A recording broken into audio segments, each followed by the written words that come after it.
మొన్న బల్మూర్ వెంకట్ కేటీఆర్ గారి మీద మాట్లాడుతాడు. అరే కేటీఆర్ అని అంటుండు.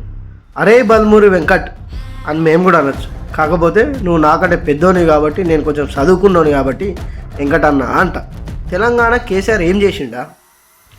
నువ్వు నేను ఒక నలుగురు ప్రెస్సులను తీసుకొని తెలంగాణ ఏ ఊరన్నా కోరుకోను, ఆ ఊరికి పోదాం. 100 ఇండ్లు ఉంటే 10 ఇండ్లు అడుగుదాం కేసీఆర్ ఏం చేసిండని. వాళ్ళే చెప్తారు. ఇంకోటి, నువ్వు అనుభవిస్తున్న ఎమ్మెల్సీ పదవి కూడా కేసీఆర్ పెట్టిన భిక్షనే. కేసీఆర్ అన్నాడు తెలంగాణ తీసుకొస్తేనే ఇలా మీ కాంగ్రెస్ పార్టీ అధికారంలోకి వచ్చింది, నీకు ఎమ్మెల్సీ ఇచ్చింది. ఇంకా మాట్లాడుతున్నావు. అప్పుడు అంటే అంటే అధికారంలో రాగానికి ఉస్మానియా విద్యార్థులను ఏ విధంగా వాడుకున్నావు మాకు తెలియదా? ఉస్మానియా విద్యార్థులతోటి నువ్వు ఒక్కనే కలిసే దమ్ము నీకుందా? మొన్న ఉస్మానియా విద్యార్థులు అడుగుతుంటే దొంగచాటుకి ఇటు వచ్చినావు సమాధానం చెప్పలేక.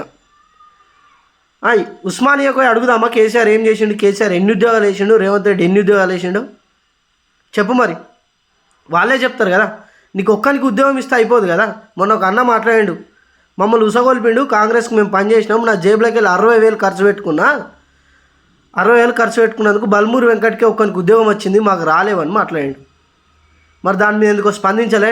60,000 ఖర్చు కాలేవైనాయి అని ఎందుకో మాట్లాడలే. ఇంకేదో గూగుల్ గురించి మాట్లాడుతున్నావు. నిజంగా అదే గూగుల్లోకి పోయి గాడిద దొంగతనం అని కొడితే నీ పేరే వస్తుందన్న. మరి నువ్వు నిజంగా గాడిద దొంగతనం చేసినావా? ఎందుకన్నా పెద్దోళ్ళనని చిన్నోళ్ళతో మాటలు పడడు అవసరమా నీకు? చెప్పు, సవాల్ స్వీకరిస్తావా? తెలంగాణలో ఏ మారుమూల పల్లెకన్నా పోదాం, 4 ప్రెస్సులను నువ్వు నేను ఇద్దరం పోదాం. 100 కుటుంబాలుంటే 10 కుటుంబాలనే అడుగుదాం కేసీఆర్ ఏం చేసిండని. వాళ్ళే నీకు సమాధానం చెప్తారు.